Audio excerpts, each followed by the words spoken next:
Dumating na nga yung binili nating chicken coop, kaya naman pag-uusapan natin ngayon kung worth it nga bang bumili ng gantong kulungan or dapat nga bang gumawa na lang sana ako ng sarili kong kulungan para mas nakatipid sana tayo. Tell me it was worth it. So habang pinag-uusapan nga natin yung pros and cons ng chicken coop na to, ay papakita ko na rin kung paano ko to inassemble at babanggitin na rin natin kung saan natin to binili para naman sa mga interesado dyan ay makabili rin ng ganto. Bali, ang pinaka-plano ko talaga nung nagsimula ako sa pag-aalaga ng manok ay magkaroon ng free-range chicken farm. Kumbaga, malayang nakakalakad yung mga manok natin at hindi sila nakakulong lamang sa isang maliit na kulungan.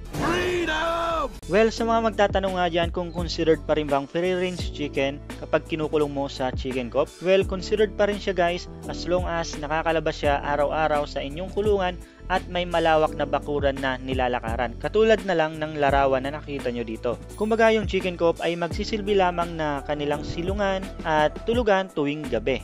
At yun talaga yung pinakagusto nating ma-achieve sa future ng farm na pinapangarap natin, na magkaroon ng free-range chicken farm. Pero at this moment, hindi pa posible yon kasi nga hindi pa talaga kami totaling nakakalipat dun sa lupang nabili natin malapit sa Isarog na balak natin gawing farm in the future. Pero ngayon nga, dito lang muna kami sa likuran ng aming bakuran nag-aalaga ng aming manok at hopefully dumami ito para paglipat namin dun sa Isarog, marami na tayong manok na dadalhin dun at makakapagsimula na tayo ng pangarap nating free-range chicken farm doon. Pero balak nga rin natin gumawa dito ng maliit na bakuran kapag medyo lumaki na itong mga manok natin. Bali, lalagyan lang natin siguro ng net or screen para makalabas sila sa kanilang chicken coop na ligtas sa mga predators. At speaking of predators, isa yan sa mga pinakadahilan nga natin kung bakit tayo bumili ng gantong kulungan para protektado yung mga alaga natin sa mga predators katulad na lamang ng mga bayawak, wildcats, at yung bayawak nga, marami dyan kung napapansin nyo yung kawayan na yan, marami dyan bayawak na talagang naging persuasion noon sa mga dati naming alaga na darag chickens. Anyway, ang tanong nga natin, worth it nga bang bumili ng gantong kulungan? Tell us already! Alright. Well, for me, sa case ko, worth it naman siya guys. Kasi nga kailangan ko talaga ng gantong klaseng kulungan kasi nga lilipat pa rin naman talaga kami. At need namin ng gantong setup para pwede namin i-disassemble at ilipat sa ibang lugar.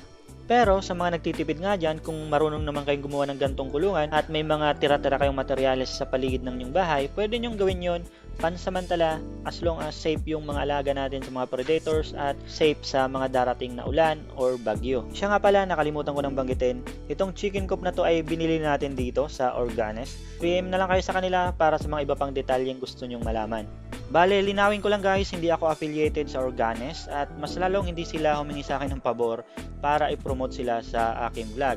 Pero syempre, maisasali nga talaga natin to sa ating video kasi naman pinapakita ko nga sa inyo yung journey ng pag-aalaga ko ng manukan. Kaya naman, kailangan nating isali sa ating vlog yung pagbili ko ng chicken coop. You have a point! Bale, 2x3 nga itong nabili nating kulungan.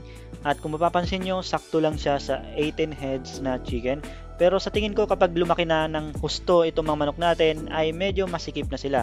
Anyway, gagawa rin naman tayo ng bakuran sa paligid ng ating chicken coop, kaya naman makakalabas pa rin yung mga chickens natin at itong kulungan na to ay magsisilbi lamang na kanilang bahay, tuluyan at silungan kapag umuulan. Kung quality ba to? Quality naman siya para sa akin. Galvanized na yung mga tubo niya at yung net niya mukha naman siyang matibay.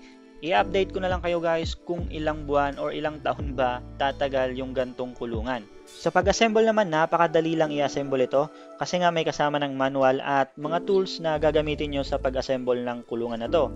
Sa case ko, ako lang nag-assemble nito kaya medyo natagalan ako, pero sa tingin ko kapag may katulong kang kahit isang tao, mas mapapadali yung pag-assemble ng chicken coop na to. So ayun, currently 1 month old na tong mga Rhode Island Red at Black Australorp natin.